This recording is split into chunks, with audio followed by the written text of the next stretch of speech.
Hello and welcome to the History of the Germans, Episode 7, A New Caesar. Last week we talked about the Battle of the Lechfeld in 955 AD. It was Otto's greatest achievement, and the reason why history calls him Otto the Great, the only Holy Roman Emperor apart from Charlemagne to receive this accolade. He did beat the pagan Hungarians so comprehensively that they would never again threaten Western Europe. Historical comparisons are always hard, but his success is on par with Aetius' victory over the Huns in 451, Charles Martel's repulsion of the Muslims at Poitiers, and King John Sobieski's relief of Vienna from the Ottoman siege in 1683. Had the Hungarians destroyed Otto's army and created a permanent base in Augsburg, German and overall Western European history would likely have taken a very different turn. The significance of events is often not clear to contemporaries, but in the case of the Lechfeld it clearly was. Even if his soldiers had not hailed him Caesar on the battlefield as Widukind claimed, there was no doubt that from then on he was the reference point for all of the old empire of Charlemagne. On his return to Saxony, Otto held a great assembly where emissaries from all over Europe, from the Pope, from the Byzantine Emperor, and from the Caliph of Cordoba, came to offer gifts of glass and ivory vessels, rugs, balsam, every kind of dye, and they even brought animals, including lions, camels, apes, and ostriches, things never seen before so far north. As always with Otto, success in battle was further augmented by a heavy dose of luck. We talked about the close shave he had with the Abodrites last week, the consequence of which was a period of at least superficial calm to the northeastern frontier.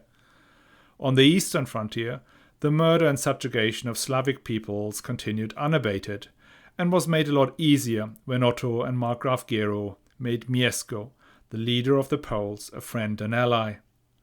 That squeezed the smaller Slavic tribes between the two, or if we count in the Bohemians, three enemies to all their sides.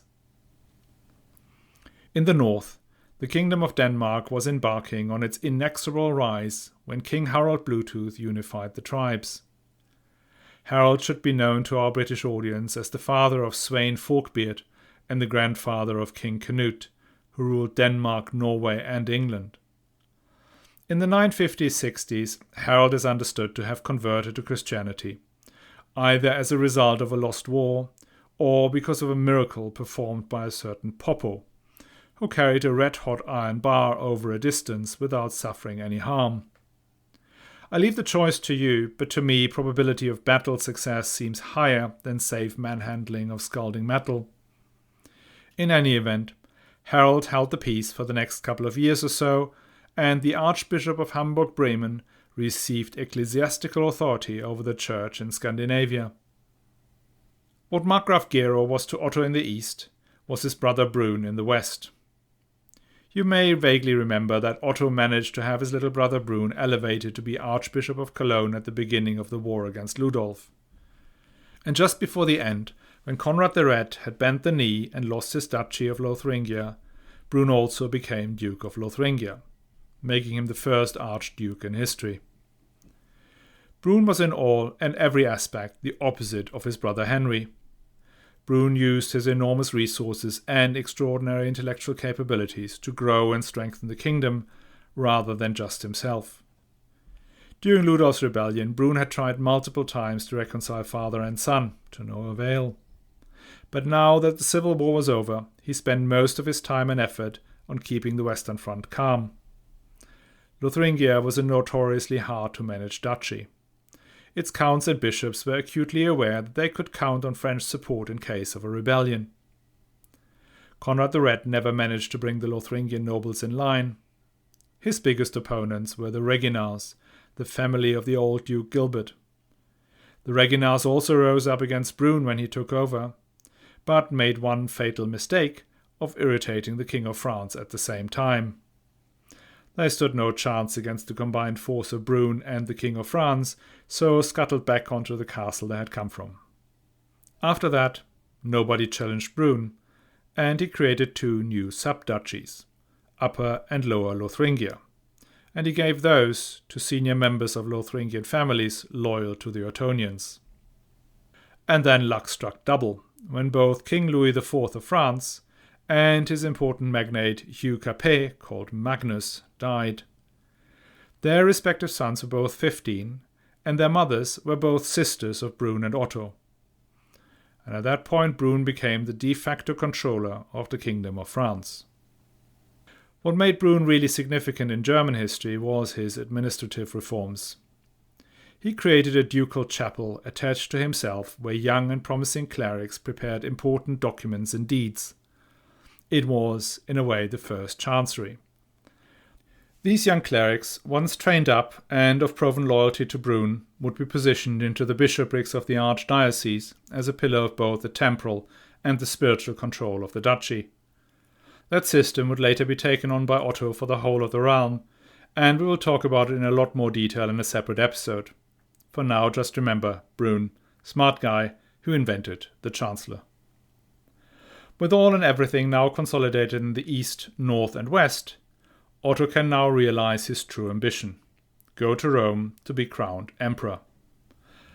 Let's get everybody up to speed with what happened in Italy after Otto and Adelheid had to leave the beautiful south in 952 to deal with the renegade Ludolf. You may remember that Berengar, the previous king of Italy and tormentor of Adelheid, had submitted to Otto at the end of 952. Otto accepted his oath of fealty and allowed him to remain as client king. Who knows whether Otto thought that oath was worth anything? But given the humiliating circumstances under which it was given, there was a good chance Berengar did not feel bound by it at all.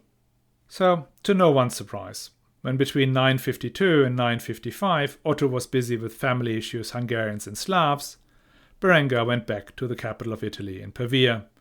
He took control of the kingdom, including the provinces of Verona and Aquileia that had gone to Henry of Bavaria, and he began filling key positions like the bishopric of Milan with his appointees. Otto did not appreciate that and sent an army down to Italy as soon as he had some breathing space. Now guess who was leading that army? Yes, it's obvious. The best person to hand an army to, only 2 years after his rebellion, is his beloved son Ludolf. The 10th century never fails to surprise. Ludolf managed to enter Pavia and put Berengar back in his box. That box was probably one of Berengar's impenetrable castles around the northern Italian lakes. But on his way back, Ludolf died, probably of malaria. He was buried in the monastery of St. Albans in Mainz, not in the imperial mausoleum his father was building in Magdeburg, and where his mother was buried. His gravestone said, "For me, Ludolf, the world was not enough, but now my dust has to contend with this small pit." It seems Dad had not completely forgiven him. After Ludolf's death, Otto's 2-year-old son, also called Otto, becomes the new heir apparent. Ludolf's invasion of Italy had not solved the situation in the south. Berengar had re-entered Pavia as soon as the last of Ludolf's soldiers had turned the corner towards the Alpine passes. After that failed expedition, Otto let things slip in Italy. That might have had something to do with a severe illness he suffered around that time, or he may have tried to completely take control of the Slavic areas in conjunction with the Poles. Berengar, on his part, believed that Otto would not come back, and he felt strong enough to attack the Pope and occupy Ravenna in 961. Now, in the year 961, papal power was in a sad state.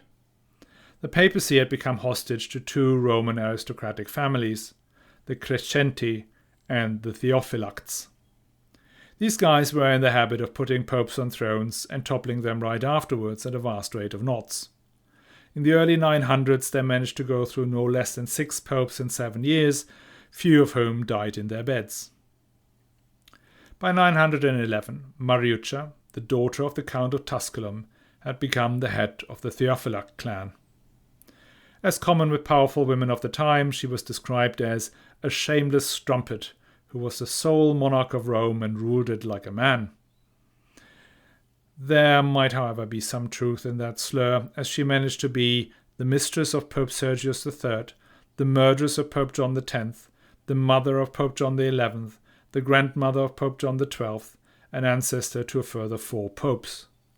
In between, she got married 3 times, the last time to Hugh of Provence in Italy, who you may remember from one of the last episodes. Their marriage was the only marriage ceremony in history conducted by a pope, who also happened to be her son. However, her reign did not last forever. Her other son, Alberic, half-brother to that self-same Pope John XI, instigated a rebellion that pushed Hugh of Provence out, and his mother Mariuccia disappeared into a jail, never to be heard of again. Pope John XI became Alberic's personal footstool.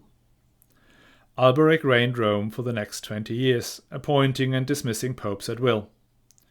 When he died in 954, he made the leading Romans swear on the bones of the apostles that they would make his son Octavian pope upon the death of the current incumbent.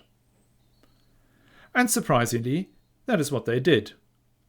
The fact that young Octavian was just 18 years old and utterly unsuited to be the vicar of Christ seems to have been neither here nor there. To quote from Gibbon, we read with some surprise that the worthy grandson of Mariuccia lived in public adultery with the matrons of Rome, that the Lateran palace was turned into a school for prostitution, and that his rapes of virgins and widows had deterred the female pilgrims from visiting the shrine of St. Peter.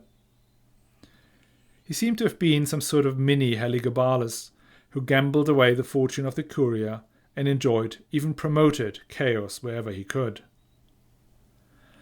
This worthy follower of St. Peter, who took the name of John XII for ecclesiastical purposes, lost control of the Holy City after a failed expedition against the Lombard dukes south of Rome.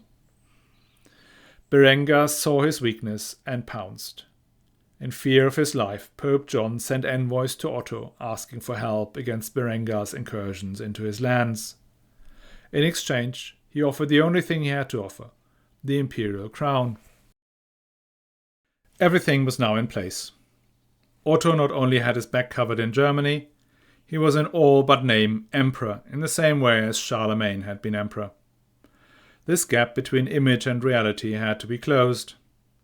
Berengar's constant returns to power have become an embarrassment as well, and the Pope was inviting him. And then there was his wife Adelheid, formerly Queen of Italy and formerly prisoner of Berengar, asking for revenge. Time to get going. Conquering Italy, and particularly Rome, was a hazardous undertaking.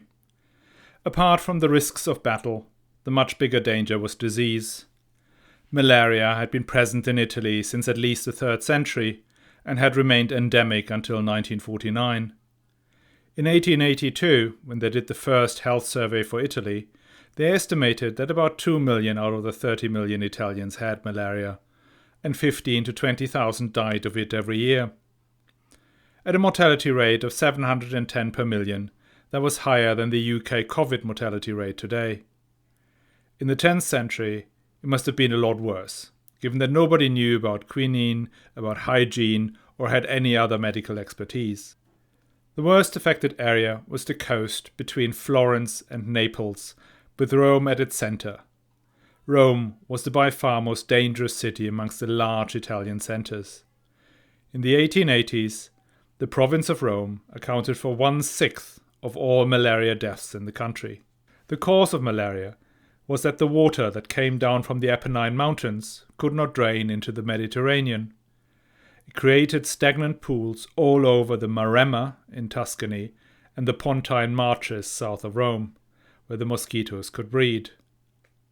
Malaria had a devastating effect on these areas, where nearly 2 million hectares of land remained uncultivated until they were drained in the 1930s. Malaria tends to be a predominantly rural disease, but Rome in the 10th century had large flooded areas which were an ideal breeding ground for the carriers.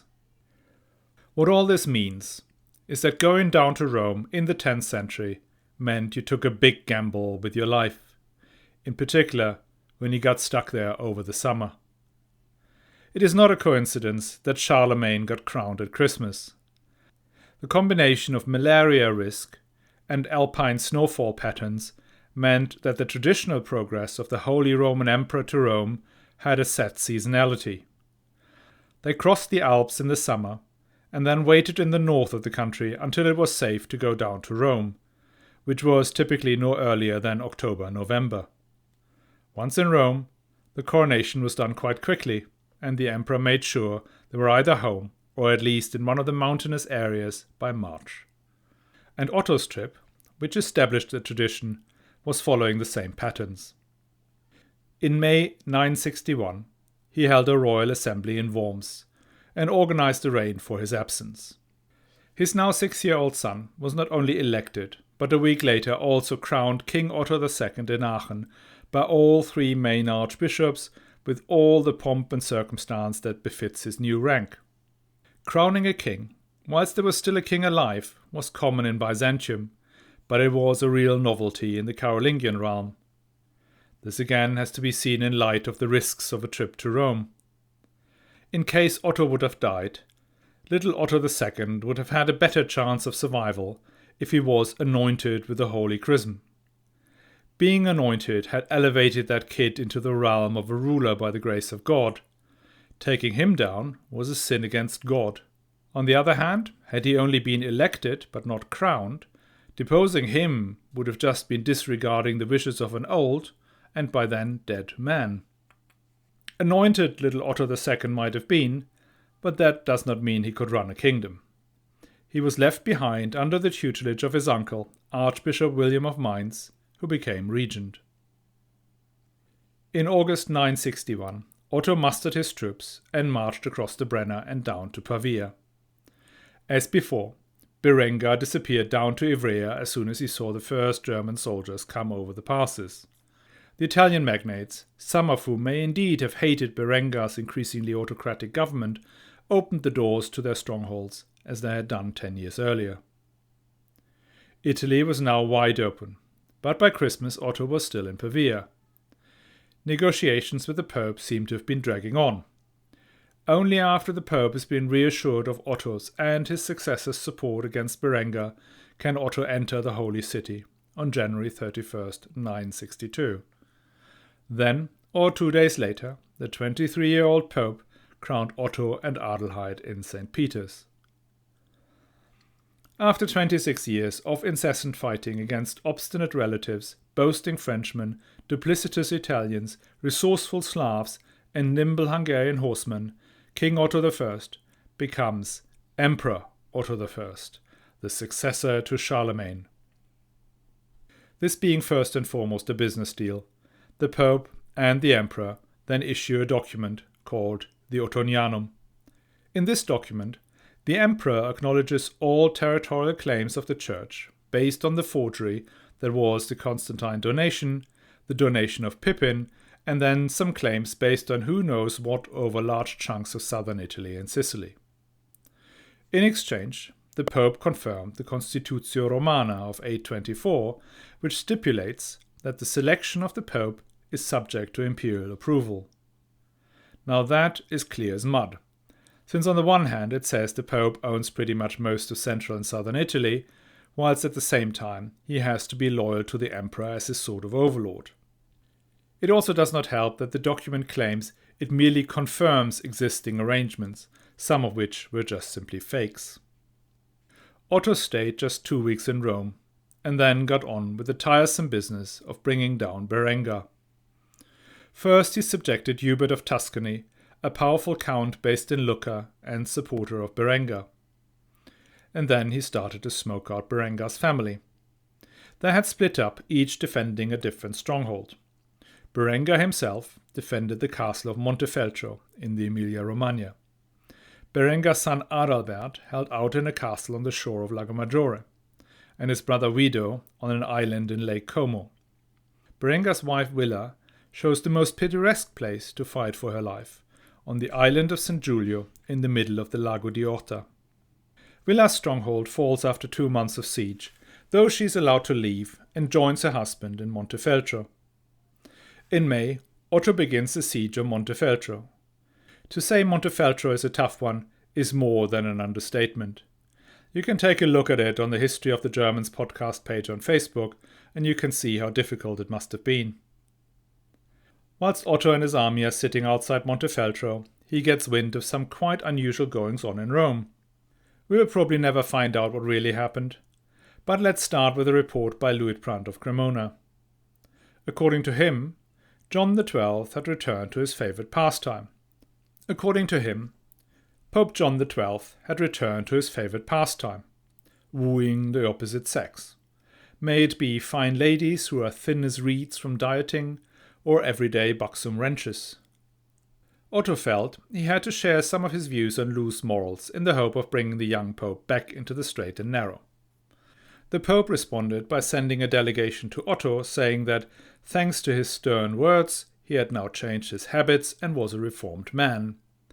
And, by the way, did Otto know anything about the whereabouts of two disloyal clerics, a Bishop Leo and a Cardinal Deacon John, who have gone missing?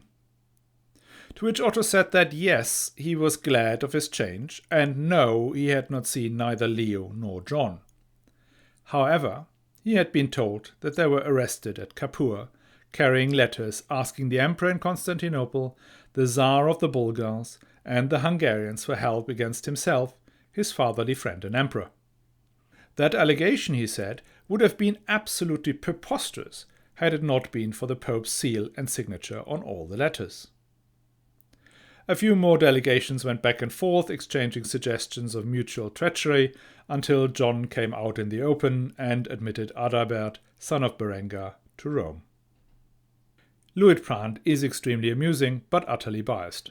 He hates Berengar, who he had served before as his advisor and ambassador. Berengar had sent him to Constantinople on an important mission a couple of years earlier. However, Berengar had forgotten to give him a present for the Vasilev. Luitprand then had to buy a nice set of 2 eunuchs at his own expense to give to the ruler of the Eastern Empire. Luitprand never forgave him for that, and he joined Otto's court. Otto made him Bishop of Cremona and his advisor on Italian matters. He was close to events, and he must have known what really happened, but that does not mean he will tell us. Now if we strip Luitprand's story down to its bones, what happened is that John had turned against Otto and allied himself with Berengar and his family. The political logic for such a move is quite obvious. As long as Otto was just a useful idiot who stopped Berengar from invading the papal lands, all was good. John probably thought that Otto would have to return after a year, be it for fear of the disease or because of unrest in Germany. And that was what happened in 952. But when Otto settled down to besiege Montefeltro and Adelheid began building a pro-Ottonian party amongst the counts and bishops of Italy, John realized that Otto intended to stay for good. Now, that is not what he had bargained for. An emperor of a combined Italo-German Reich meant no more fun and games for little John and his ladies. Whether he did look for additional help from pagan raiders outside Italy is ultimately not relevant. I guess Berengar himself might have been doing that already. All this took place in the heat of summer, so Otto could not go down to Rome and set John straight. Plus, he still hoped he could wear Berengar down. By October, Montefeltro still held out, and Otto had to ease the siege, take a part of his army and go to Rome. The Romans may not have been as loyal to John as he had hoped, because they opened the gate as soon as the army arrived. Pope John XII and Adalbert fled to Tivoli in the hills above Rome. Otto called a synod of bishops led by Luitprand of Cremona to judge the Vicar of Christ. They subpoenaed the Pope to come to the synod and defend himself against the accusations of murder, false testimony, sacrilegious incest, drinking of devilish love potions, and worshipping of pagan gods. For some reason, John was disinclined to come down from his hilltop fortress, so the synod deposed him in absentia. Otto then chose some papal bureaucrat who was not even a priest to be the new pope, Leo VIII. The tame synod elevated him to the papal throne in early December after some high-speed ordination. Leo VIII confirmed under oath that he recognized the emperor's right to choose the pope. Nothing shows the utter weakness of the papacy at this point more clearly than Otto simply deposing one pope and randomly choosing another. That is something he would have never dared to do with, say, Archbishop Friedrich of Mainz, who was more than a pain in the backside for 20 years, but was never removed from his seat as archbishop. Good news came hard and fast. Montefeltro fell a few days after Christmas. Berengar and Villa were captured, sent to Germany, and put into a monastery, where Berengar died 3 years later. Villa became a nun. Berengar's son Adalbert fled to Corsica. Pope John XII had escaped from Tivoli and was hiding out somewhere. By the end of the year 963, Otto felt that all that needed to be done had been done, and he sent most of his army home. Bad mistake. As soon as the last German soldier had turned the corner onto the Alpine passes, Pope John XII crept out from under the stone he had been hiding and instigated an uprising in Rome. Pope Leo VIII managed to get away by a hair's breadth. Other members of the Ottonian party were not so lucky. One of them lost his tongue, nose and 2 fingers, another lost his right hand. John then set up his own synod that deposed Pope Leo VIII and excommunicated all the bishops who had participated in the previous synod. Otto was obliged to strike back immediately, but for that he needed an army. The army he had just sent home. He waited 3 months for his vassals in Germany to send new troops. Once they had arrived, he marched on Rome. Halfway there, he was told the 26-year-old pope had died of a stroke, possibly whilst engaged in unseemly activity with a young lady. That is one way of solving the problem. Though the Romans still opposed Otto's choice of pope, Leo VIII, they ultimately conceded, and Otto entered the city. He stayed a few weeks, and once he was confident everything would stay calm from now on, returned home in triumph. He held a great imperial diet in Cologne, where the entire family got together. There were Otto's siblings, Brun, Archbishop of Cologne and Duke of Lotharingia, his sister Gerberga, together with her son, King Lothar of France, King Conrad of Upper Burgundy, brother of Queen Adelheid, and Otto's godson, young Henry of Bavaria, son of Otto's brother, as well as Otto's own children, King Otto II, and, last but not least, Otto's now almost 80-year-old mother Matilda, Abbess of Quedlinburg, who had lived a life of prayer and philanthropy for those last 30 years, and was now fully reconciled with her son. Otto was not just king of East Francia or Germany now, but also the most senior ruler in the whole Frankish Empire, the true successor to Charlemagne. That is what he set out to do when he had taken Charlemagne's throne in Aachen at his coronation in 936, and 28 years later he had achieved it. The other thing he achieved is giving the country he ruled its own name. You may remember that Julius Caesar had invented the Germans, but that is not the name by which the Germans refer to themselves. We call ourselves Deutsche. And that name was again not one we gave ourselves, but one given to us by the Italians. Before Otto's expedition to Rome, the Italians referred to the German soldiers, who came down from time to burn their huts in the name of this or that pretender to the Italian throne, by their stem names, i.e. they called them Swabians or Bavarians. When Otto came down with an army consisting of men from all the different stems, that nomenclatura had become too complicated. That is when they remembered the Teutones, a possibly Germanic people, though some historians believe they were Celts. The Teutones had entered northern Italy in 105 BC and had inflicted severe defeats on the Roman legions. Only after Gaius Marius was put in charge did the Romans, over a period of 4 years, gain the upper hand. To achieve victory, Marius changed the legions from a force of free citizens into a paid army loyal only to their commanders. He forced through his re-election as consul 5 times, creating precedents for Sulla, Caesar, and Augustus. The Romans sacrificed their mors maiorum, their ancient and holy safeguards of the Republic, because they were so terrified of the furor Teutonicus, the Teutonic fury that was their mad, merciless berserk rage in battle. After Otto's army had brought 3 years of devastation across Italy, learned men dug up their ancient foes and attached the name of the Teutones to these German soldiers. They liked it, and the Teutones became the Teutsch and then Deutsch and Deutschland. That is an appropriately cheerful note to end this episode. Next week, we keep going on with Otto, who comes back to Italy with even more Teutones. That is what happens if one does not clean up properly. Adalbert, son of Berengar, was still roaming free. The Romans were still unruly, and his son, Otto II, needed an imperial crown and an imperial bride. I hope to see you then. And I also want to mention that I have a Facebook page called History of the Germans Podcast, where I post occasional pictures, maps and short stories that did not fit in the podcast itself. You can also leave comments and questions for me to ponder, so if you like that sort of stuff, check it out.